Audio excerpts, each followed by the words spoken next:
So let's talk about AI on college campuses. It's everywhere, and it is changing absolutely everything. But here's the big question, right? Is it just a super advanced cheating tool, or is it a genuine learning revolution? That's what we're going to dig into. Let's get started. Okay, first things first, this is not some niche thing happening in a corner. Get this, a survey just last year found that a whopping 86% of college students are using AI for their schoolwork. Yeah, 86%. We're talking about ChatGPT, all the big names. This stuff isn't on the fringe anymore. It's completely mainstream. And it happened like overnight. And to really put that into perspective, think about this. The students graduating this year, they're the first class to have gone through pretty much their entire college experience with generative AI right there.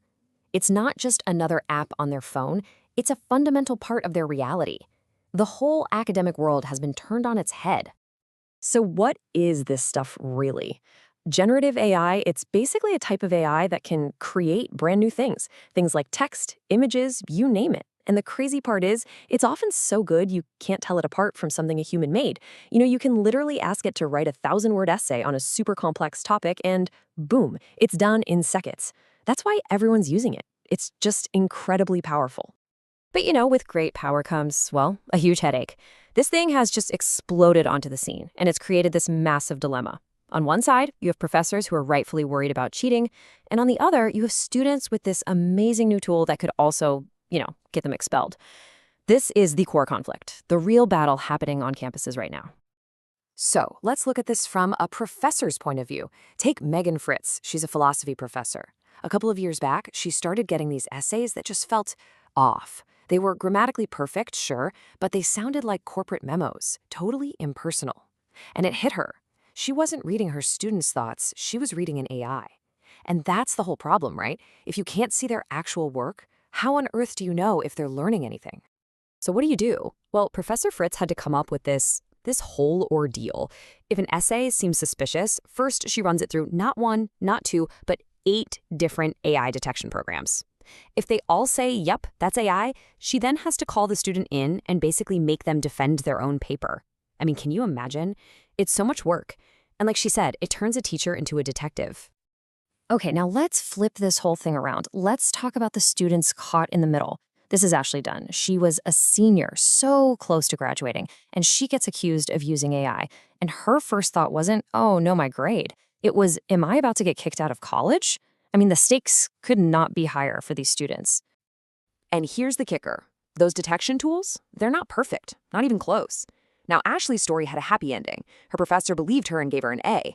But her story blew up online, and suddenly thousands of other students were saying, me too. They'd been falsely flagged, failed classes, gotten zeros, all for work they actually did. It's a huge mess. So with all this chaos, you've got universities everywhere scrambling to figure out what to do. They need rules, policies, something. And as they try to get a handle on it, we're starting to see 2 totally different approaches emerge.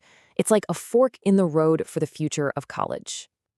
So on one side, you have schools like the University of Arkansas at Little Rock. They're being super cautious. Basically, they're letting each professor decide their own rules. The whole idea is to contain the problem. But then you've got the other extreme, places like Ohio State University. They are going all in. They actually have a university-wide AI fluency program that requires students to learn how to use these tools. Their focus isn't containment, it's integration. So what does that even look like? A university that just fully leans into AI? Let's zoom in on Ohio State and see what's really going on there.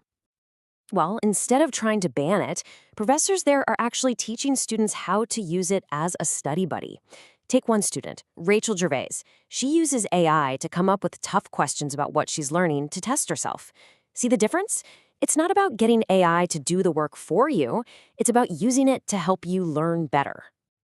And there's a really practical reason for this. An instructor there, Lori Kendall, she lays it out perfectly. She says that if you don't know how to use AI, you're just not going to be competitive in the job market. It's that simple. Ignoring it is basically setting your students up to fail after they graduate. And we're talking about way more than just writing essays here. The stuff they're doing at Ohio State is wild. One student is using AI to analyze the airflow inside a tuba to figure out how to hit the perfect note. Another is using it to scan hours of home videos just to find the parts where people are singing. I mean, this is where AI stops being a shortcut and becomes this incredible assistant for discovery. Okay, so this brings us to the big so what question. This tech is here to stay. It's powerful, it's messy, so what's next? How do we actually handle this massive disruption and use it to build a better future for education? I mean, just think about the timeline for a second. It is mind-blowing. Like 2 years ago, this was just professors noticing some weird-sounding essays. Last year, that 86% number comes out. Today, entire universities are building policies around it. And tomorrow, it's going to be a skill you have to have for a job. The speed is just incredible. So that's where we are. We're standing at this huge crossroads. Is AI on campus going to create a generation that outsources its thinking? Or will it unlock a totally new kind of creativity and deeper learning? Honestly, the answer depends on the choices we all make right now. The real challenge isn't about building a better AI detector. It's about deciding what we want learning to even be in the first place.